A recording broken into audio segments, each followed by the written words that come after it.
अनंत कोटि श्री साईनाथ महाराज की जय। टीम साईं पूजा की तरफ से सभी साईं भक्तों को मेरा नमस्कार। आज हम साईं बाबा की कृपा से श्रवण करेंगे अध्याय 6 रामनवमी उत्सव व मस्जिद का जीर्णोद्धार। गुरु के कर स्पर्श की महिमा। रामनवमी उत्सव, उर्स की प्राथमिक अवस्था और रूपांतरण एवं मस्जिद का जीर्णोद्धार। गुरु के कर स्पर्श के गुण। जब सद्गुरु ही नाव के खवैया हो तो वे निश्चय ही कुशलता और सरलता पूर्वक इस भव सागर से पार उतार देंगे। सद्गुरु शब्द का उच्चारण करते ही मुझे साईं की स्मृति आ रही है। ऐसा प्रतीत होता है मानो वो स्वयं मेरे सामने खड़े हैं और मेरे मस्तक पर उदी लगा रहे हैं। देखो देखो, वे अपना अपंगवर्ध हस्त उठाकर मेरे मस्तक पर रख रहे हैं। अब मेरा हृदय आनंद से भर गया, मेरे नेत्रों से अश्रुपात होने लगा। सद्गुरु के कर स्पर्श की शक्ति महान, आश्चर्यजनक, सूक्ष्म शरीर जो संसार को भस्म करने वाली अग्नि से भी नष्ट किया जा सकता है, वह केवल गुरु के कर स्पर्श से ही पल भर में नष्ट हो जाता है। अनेक जन्मों के समस्त पाप भी मन स्थिर हो जाते हैं। श्री साईं बाबा के मनोहर रूप के दर्शन कर कंठ प्रफुल्लता से रुंध जाता है, आंखों से अश्रुधारा प्रवाहित होने लगती है और जब हृदय भावनाओं से भर जाता है तब सोढ़े भाव की जागृति होकर आत्म अनुभव के आनंद का आभास होने लगता है। मैं और तू का भेद नष्ट हो जाता है और तत्क्षण ही ब्रह्म के साथ अभिन्नता प्राप्त हो जाती है। जब मैं धार्मिक ग्रंथों का पठन करता हूँ तो क्षण क्षण में सद्गुरु की स्मृति हो आती है। बाबा राम या कृष्ण का रूप धारण कर मेरे सामने खड़े हो जाते हैं और स्वयं अपने जीवन कथा मुझे सुनाने लगते हैं। अर्थात जब मैं भागवत का श्रवण करता हूँ तब बाबा श्री कृष्ण का स्वरूप धारण कर लेते हैं और जब मुझे ऐसा प्रतीत होने लगता है कि वे ही भगवत या भक्तों के कल्याणार्थ उदित सुना रहे हैं, जब कभी भी मैं किसी से वार्तालाप करता हूँ तो मैं बाबा की कथाओं को ध्यान में लाता हूँ जिससे उनका उपयुक्त अर्थ समझाने में सफल हो सकूं। जब मैं लिखने के लिए बैठता हूँ तब एक शब्द या वाक्य की रचना भी नहीं कर पाता हूँ, परंतु जब वे स्वयं कृपा कर मुझसे लिखवाने लगते हैं तब फिर उसका कोई अंत नहीं होता। जब भक्तों के अहंकार में वृद्धि होने लगती है तो वे शक्ति प्रदान कर उसे अहंकार शून्य बनाकर अंतिम ध्येय की प्राप्ति करा देते हैं तथा उसे संतुष्ट या अक्षय सुख का अधिकारी बना देते हैं। जो बाबा को नमन कर अनन्य भाव से उनकी शरण जाता है उसे फिर कोई साधना करने की आवश्यकता नहीं है। धर्म, अर्थ, काम और मोक्ष उसे सहज ही प्राप्त हो जाते हैं। ईश्वर के पास पहुंचने के 4 मार्ग हैं: कर्म, ज्ञान, योग और भक्ति। इन सब में भक्ति मार्ग अधिक कंटकाकीर्ण, गड्ढों और खाइयों से परिपूर्ण है, परंतु यदि सद्गुरु पर विश्वास कर गड्ढों और खाइयों से बचते हैं तो और पादुक्रम करते हुए सीधे अग्रसर होते जाओगे तो तुम अपने ध्येय अर्थात ईश्वर के समीप आसानी से पहुंच जाओगे। श्री साईं बाबा ने निश्चयात्मक स्वर में कहा है कि स्वयं ब्रह्म और उनकी विश्व उत्पत्ति, रक्षण और लय करने आदि के भिन्न भिन्न शक्तियों के प्रतकत्व में भी एक तत्व है। इसे ही ग्रंथकारों ने दर्शाया है। भक्तों के कल्याणार्थ श्री साईं बाबा ने स्वयं जिन वचनों से आश्वासन दिया था उनको नीचे उद्धृत किया जाता है। मेरे भक्तों के घर अन्न तथा वस्त्रों का कभी अभाव नहीं होगा। यह मेरा वैशिष्ट्य है कि जो भक्त मेरी शरण आ जाते हैं और अंतकरण से मेरे उपासक हैं उनके कल्याणार्थ में सदैव चिंतित रहता हूँ। कृष्ण भगवान ने भी गीता के में यही समझाया है, इसीलिए भोजन तथा वस्त्र के लिए अधिक चिंता ना करो। यदि कुछ मांगने की ही अभिलाषा है तो ईश्वर को ही भिक्षा में मांगो। सांसारिक मान व उपाधियां त्याग कर ईश कृपा तथा अभयदान प्राप्त करो और उन्हीं के द्वारा सम्मानित हो। सांसारिक विभूतियों से गुप्तगामी मत बनो। अपने इष्ट को दृढ़ता से पकड़े रहो। समस्त इंद्रियों में मन और ईश्वर चिंतन में प्रवृत्त रखो। किसी पदार्थ से आकर्षित ना हो। सदैव मेरे स्मरण में मन को लगाए रखो ताकि वह देश, संपत्ति व ऐश्वर्य की ओर प्रवृत्त ना हो। जब चित्त स्थिर, शांत व निर्भय हो जाएगा, इस प्रकार की मनस्थिति प्राप्त होना इस बात का प्रतीक है कि वह सुसंगति में है। यदि चित्त की चंचलता नष्ट न हुई तो उसे एकाग्र नहीं किया जा सकता। बाबा के उपयुक्त को उद्धृत कर ग्रंथकार शिरडी के रामनवमी उत्सव का वर्णन करता है। शिरडी में मनाए जाने वाले उत्सवों में रामनवमी अधिक धूमधाम से मनाई जाती है। अतएव इस उत्सव का पूर्ण विवरण जैसा कि साईं लीला पत्रिका 1925 के पृष्ठ 197 पर प्रकाशित हुआ था, यहाँ संक्षेप में दिया जाता है। प्रारंभ। कोपरगांव में श्री गोपाल राम कुंड एक इंस्पेक्टर रहते थे। वे बाबा के परम भक्त थे। उनकी 3 स्त्रियां थी, परंतु एक के भी संतान न थी। श्री साईं बाबा की कृपा से उन्हें एक पुत्र रत्न की प्राप्ति हुई। इस हर्ष के उपलक्ष्य में सन 1897 में उन्हें विचार आया कि शिरडी में मेला अथवा उर्स भरवाना चाहिए। उन्होंने यह विचार शिरडी के अन्य भक्त तात्या पाटिल, दादा कोते पाटिल और माधवराव के समक्ष विचारणार्थ प्रकट किया। उन सभी को यह विचार अति रुचिकर प्रतीत हुआ तथा उन्हें बाबा की भी स्वीकृति और आश्वासन प्राप्त हो गया। उर्स भरने के लिए सरकारी आज्ञा आवश्यक थी, इसीलिए एक प्रार्थना पत्र कलेक्टर के पास भेजा गया, परंतु ग्राम कुलकर्णी के आपत्ति उठाने के कारण स्वीकृति प्राप्त न हो सकी। परंतु बाबा का आश्वासन तो प्राप्त हो चुका था, अतः पूर्ण प्रयत्न करने पर स्वीकृति प्राप्त हो गई। बाबा की अनुमति से रामनवमी के दिन उर्स भरना निश्चित हुआ। ऐसा प्रतीत होता है कि कुछ निष्कर्ष ध्यान में रखकर ही उन्होंने ऐसी आज्ञा दी, अर्थात उर्स व रामनवमी के उत्सवों का एकीकरण तथा हिंदू मुस्लिम एकता, जो भविष्य की घटनाओं से ही स्पष्ट है कि यह ध्येय पूर्ण सफल हुआ। प्रथम बाधा तो किसी प्रकार हल हुई। अब द्वितीय कठिनाई जल के अभाव की उपस्थित हुई। शिरडी तो एक छोटा सा ग्राम था और पूर्व काल से ही वहां जल का अभाव बना रहता था। गांव में केवल 2 कुएं थे, जिनमें से एक तो प्राय सूख जाया करता था और दूसरे का पानी खारा था। बाबा ने उसमें फूल डालकर उसके खारे जल को मीठा बना दिया, लेकिन एक कुएं का जल कितने लोगों को पर्याप्त हो सकता है। इसीलिए तात्या पाटिल ने बाहर से जल मंगवाने का प्रबंध किया। लकड़ी व बांसों की कच्ची दुकानें बनाई गई तथा कुश्तियों का भी आयोजन किया गया। गोपाल कुंड एक मित्र दामू अन्ना कसार अहमदनगर में रहते थे। वे भी संतानहीन होने के कारण दुखी थे। श्री साईं बाबा की कृपा से उन्हें भी एक पुत्र रत्न की प्राप्ति हुई थी। श्री गुंड ने जो उनसे एक ध्वज देने को कहा। एक ध्वज जागीरदार श्री नाना साहब निमोनकर ने भी दिया। ये दोनों ध्वज बड़े समारोह के साथ गांव में से निकाले गए और अंत में उन्हें मस्जिद, जिसे बाबा द्वारका माई के नाम से पुकारते थे, उसके कोनों पर फहरा दिया गया। यह कार्यक्रम अभी पूर्वत ही चल रहा है। चंदन समारोह। इस मेले में एक अन्य कार्यक्रम का भी श्री गणेश हुआ, जो चंदनोत्सव के नाम से प्रसिद्ध हैं। यह कोरहल के एक मुस्लिम भक्त श्री अमीर शक्कर दलाल के मस्तिष्क की सूझ थी। प्राय इस प्रकार का उत्सव सिद्ध मुस्लिम संतों के सम्मान में किया जाता है। बहुत सा चंदन घिस कर बहुत सी धूप थालियां में भरी जाती हैं और लोहवान जलाते हैं और अंत में उन्हें मस्जिद में पहुंचाकर जुलूस समाप्त हो जाता है। थालियों का चंदन और धूप नीम पर और मस्जिद की दीवारों पर डाल दिया जाता है। इस उत्सव का प्रबंध प्रथम 3 वर्षों तक श्री अमीर शक्कर ने किया और उनके पश्चात उनकी धर्मपत्नी ने किया। इस प्रकार हिंदुओं द्वारा ध्वज व मुसलमानों के द्वारा चंदन का जुलूस एक साथ चलने लगा और अभी तक उसी प्रकार चल रहा है। प्रबंध।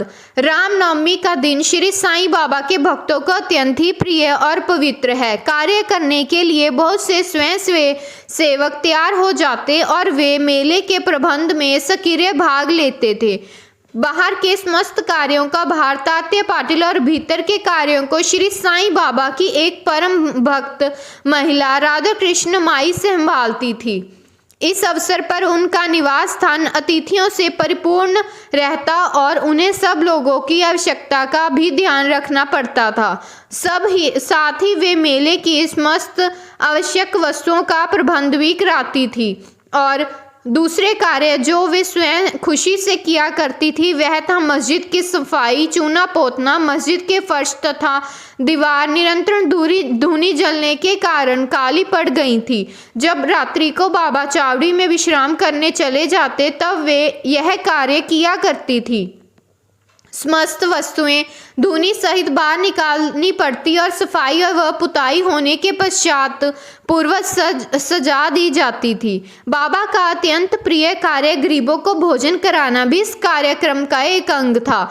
इस कार्य के लिए वृद्ध भोज का आयोजन किया जाता और अनेक प्रकार की मिठाइयाँ बनाई जाती थी। यह सब कार्य राधा कृष्ण माई के निवास स्थान पर ही होता था। बहुत से धनाढ्य व श्रीमंत भक्त इस कार्य में आर्थिक सहायता पहुंचाते थे। उर्स का रामनवमी के त्योहार में समन्वय सब कार्यक्रम इसी तरह उत्तम प्रकार से चलता रहा और मेले का महत्व शनि शनि ही बढ़ता गया। सन 1911 में एक परिवर्तन हुआ। एक भक्त कृष्ण राव जगेश्वर भीष्म अमरावती के दादा साहेब खापोड़े के साथ मेले में एक दिन पूर्व शिरडी के दीक्षित वाड़े में ठहरे। जब वे दालान में लेटे हुए विश्राम कर रहे थे तब उन्हें एक कल्पना सूझी। इस समय श्री लक्ष्मण राव उपनाम काका महाजनी पूजन सामग्री लेकर मस्जिद की ओर जा रहे थे। उन दोनों में विचार विनिमय हुआ और उन्होंने सोचा कि शिरडी में उर्स व मेले की ठीक रामनवमी के दिन ही भरता है। इसमें अवश्य ही कोई गूढ़ रहस्य निहित है। रामनवमी का दिन हिंदुओं को बहुत ही प्रिय है। कितना अच्छा हो यदि रामनवमी उत्सव का भी श्री गणेश कर दिया जाए। काका महाजनी को यह विचार अति रुचिकर प्रतीत हुआ। अब मुख्य कठिनाई हरिदास के मिलने की थी जो इस शुभ अवसर पर कीर्तन व ईश्वर गुणानुवाद कर सके। परंतु भीष्म ने इस समस्या को हल कर दिया। उन्होंने कहा कि मेरा स्वरचित राम आख्यान जिसमें राम जन्म का वर्णन है तैयार हो चुका है। मैं उसका ही कीर्तन करूंगा और तुम हारमोनियम पर साथ करना। राधा कृष्ण माई सूंठ वड़ा और सौंठ का शक्कर मिश्रित चूर्ण तैयार कर देंगी। तब वे दोनों शीघ्र ही बाबा की स्वीकृति प्राप्त करने हेतु मस्जिद को गए। बाबा तो अंतर्यामी थे, उन्हें तो सब ज्ञान था कि वाड़े में क्या क्या हो रहा है। बाबा ने महाजनी से प्रश्न किया कि वहाँ क्या चल रहा था। इस आकस्मिक प्रश्न से महाजनी घबरा गए और बाबा के शब्दों से पूछा और कि क्या बात है। भीष्म ने रामनवमी उत्सव मनाने का विचार बाबा के समक्ष प्रस्तुत किया तथा स्वीकृति देने की प्रार्थना की। बाबा ने सहर्षी अनुमति दे दी। सभी भक्त हर्षित हुए और राम जन्मोत्सव मनाने की तैयारियां करने लगे। दूसरे दिन रंग बिरंगी झंडियों से मस्जिद सजा दी गई। श्रीमती राधा कृष्ण माई ने एक पालना लाकर बाबा के आसन के समक्ष रख दिया और फिर उत्सव प्रारंभ हो गया। भीष्म कीर्तन करने को खड़े हो गए और महाजनी हारमोनियम पर उनका साथ करने लगे। तभी बाबा ने महाजनी को बुलावा भेजा। यहाँ महाजनी शंकित थे कि बाबा उत्सव मनाने की आज्ञा देंगे भी या नहीं। परंतु जब वे बाबा के समीप पहुंचे तो बाबा ने उनसे प्रश्न किया, यह सब क्या है? यह पालना क्यों रखा गया है? महाजनी ने बतलाया कि रामनवमी का कार्यक्रम प्रारंभ हो गया है और इसी कारण यह पालना यहाँ रखा गया है। बाबा ने नींबर पर से 2 हार उठाए। उनमें से एक हार तो उन्होंने काका जी के गले में डाल दिया तथा दूसरा भीष्म के लिए भेज दिया गया। अब कीर्तन प्रारंभ हो गया था। कीर्तन समाप्त हुआ तब श्री राजा राम की उच्च स्वर से जय जयकार हुई। कीर्तन के स्थान पर गुलाल की वर्षा हो गई और जब हर कोई प्रसन्नता से झूम रहा था अचानक ही एक गरजती हुई ध्वनि उनके कानों में पड़ी। वस्तुतः जिस समय गुलाल की वर्षा हो रही थी तो उसमें से कुछ कण अनायास ही बाबा की आंखों में चले गए। तब बाबा एकदम से क्रुद्ध होकर उच्च स्वर में अपशब्द कहने लगे व कोसने लगे। यह दृश्य देख सब लोग भयभीत होकर सिटपिटाने लगे। बाबा के स्वभाव से भली भांति परिचित अंतरंग भक्त भला इन शब्दों का कब बुरा मानने वाले थे। बाबा के इन शब्दों तथा वाक्यों को उन्होंने आशीर्वाद समझा। उन्होंने सोचा कि आज राम जन्म है। अतः रावण का नाश, अहंकार एवं दुष्ट प्रतिरूपी राक्षसों के संहार के लिए बाबा को क्रोध उत्पन्न होना सर्वथा ही उचित है। इसके साथ साथ उन्हें यह विदित था कि जब कभी शिरडी में कोई नवीन कार्यक्रम रचा जाता तब बाबा इसी प्रकार कुपित और क्रुद्ध हो जाया करते थे। इसीलिए वे सब संबंध ही रहे।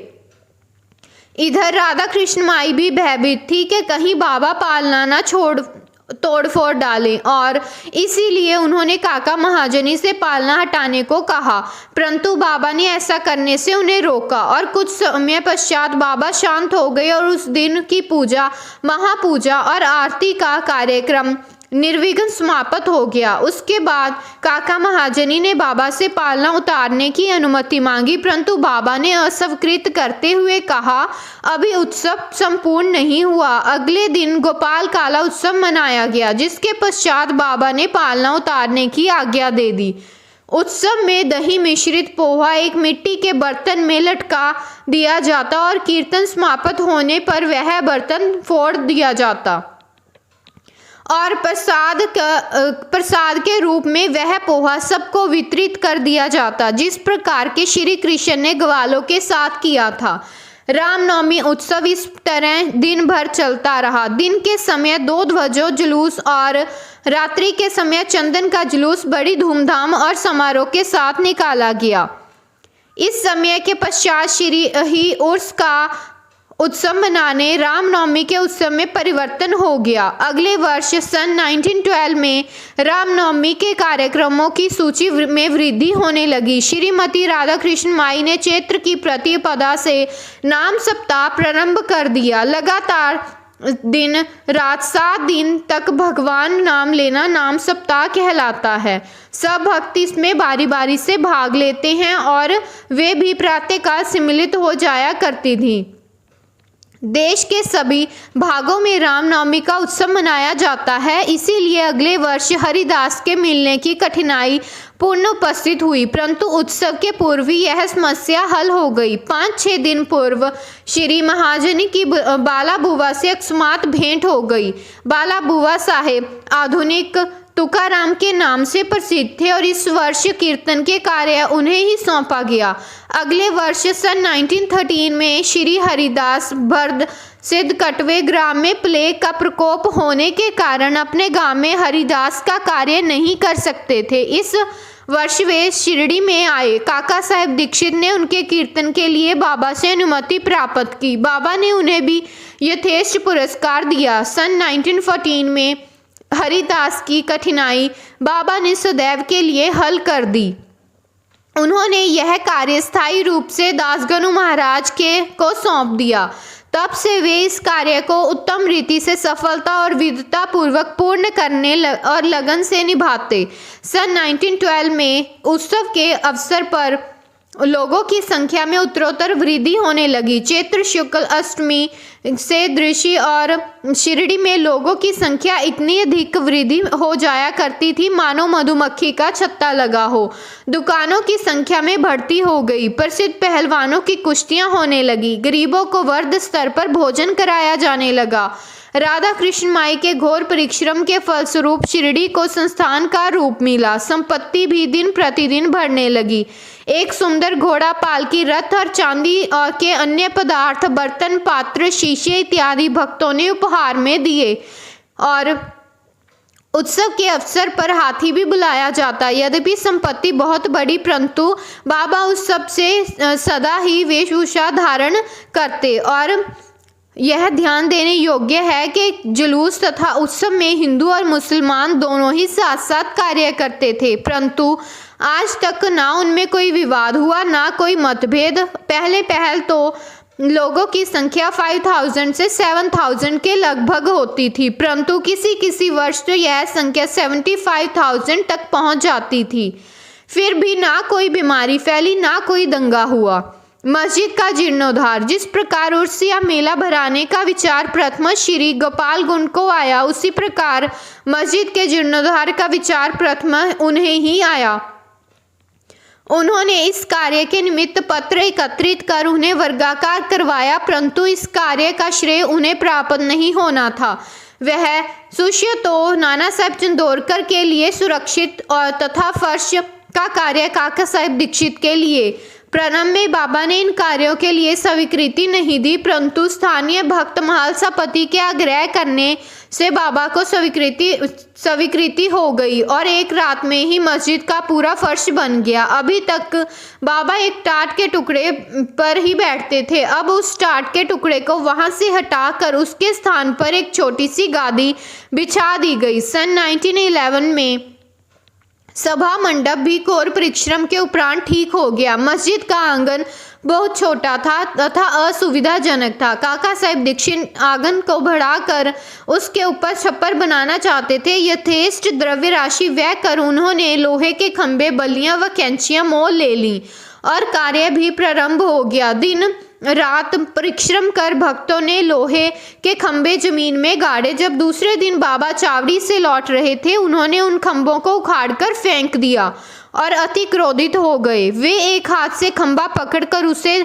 उखाड़ने लगे और दूसरे हाथ से उन्होंने तांते का साफा उतार लिया और उसमें आग लगाकर गड्ढे में फेंक दिया। बाबा के नेत्र जलते हुए अंगारों के सदृश लाल हो गए। किसी को भी उनकी आंख उठाकर देखने का साहस नहीं होता था। सभी बुरी तरह से भयभीत होकर विचलित होने लगे कि अब क्या होगा। भागोजी शिंदे कुछ साहस कर आगे बढ़े और बाबा ने उन्हें धक्का देकर पीछे ढकेल दिया। माधवराव की भी वही गति हुई। बाबा उनके ऊपर भी ईंट के ढेले फेंकने लगे। जो भी उन्हें शांत करने गया उसकी वही दशा हुई। कुछ समय के पश्चात क्रोध शांत होने पर बाबा ने एक दुकानदार को बुलाया और एक जरीदार फेंटा खरीदकर अपने हाथों से उसे तात्या के सिर पर बांधने लगे, जैसे उन्हें विशेष सम्मान दिया गया हो। यह विचित्र व्यवहार देखकर भक्तों को आश्चर्य हुआ। वे समझ नहीं पा रहे थे कि किस अज्ञात कारण से बाबा इतने क्रोधित हुए। उन्होंने तात्या को क्यों पीटा और तत्क्षण ही उनका क्रोध क्यों शांत हो गया। बाबा कभी कभी अति गंभीर तथा शांत मुद्रा में रहते थे और बड़े प्रेम पूर्वक वार्तालाप किया करते थे, परंतु अनायास ही बिना किसी गोचर कारण वे क्रोधित हो जाया करते थे। ऐसी अनेक घटनाएं देखने में आ चुकी हैं, परंतु इसका निर्णय नहीं कर सकता कि उनमें से कौन सी लिखूं कौन सी छोड़ूं।